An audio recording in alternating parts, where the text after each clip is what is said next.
Osagiemwangbon, the DMP.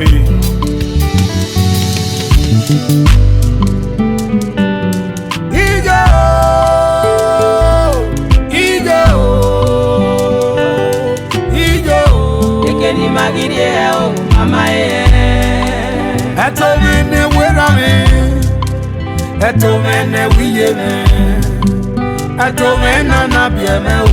Ekeni magidi o mama Iswo koko ebo me, iswo inyote o, ebo mi kere OKUOLAEVBO. Apyo mama ye amo yomo, e papa go gasimu ekyo, ere gatomo diye, toma tu no visimi. Igafye me ebo me, igafye me o, eto mi kere OKUOLAEVBO.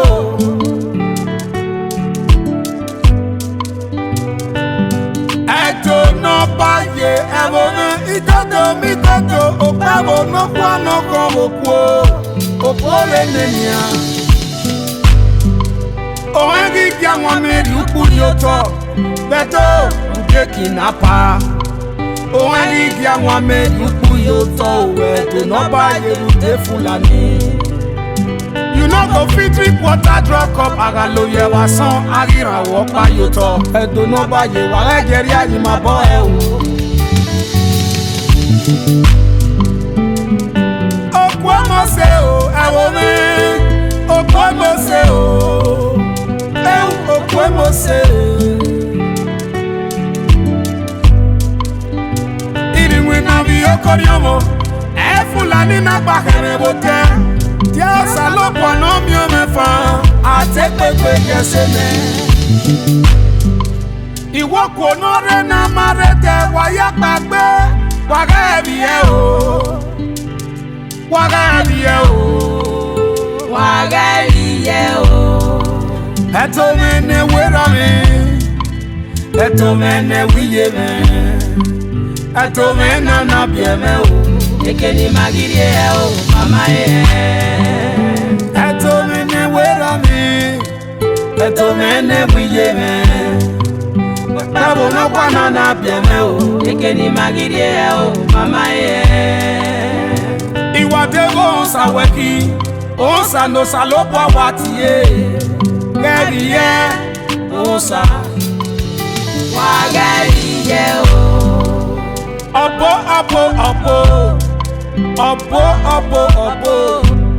Opo no ba maka wagariye o. Wagariye o. Nuga nyenya seti gare rulo wane no nya wano gabiye. Igodo mi godo pe wo no kwano kan boko le nenia. Ibi maya ni jogwebe, inyara pa ya adegi mana rene, onye di pie moro pari soto, leto ni maye. Ije o, ije o, ije o.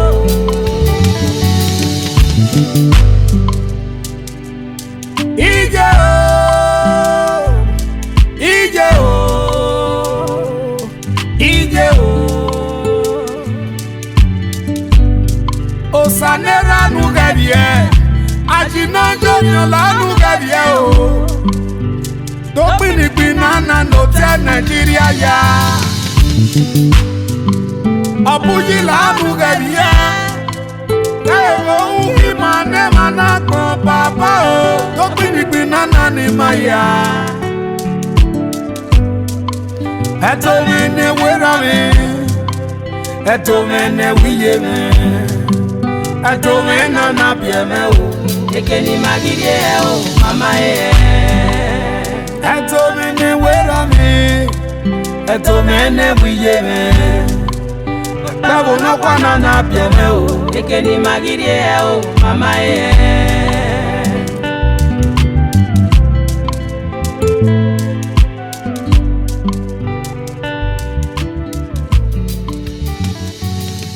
Thank you.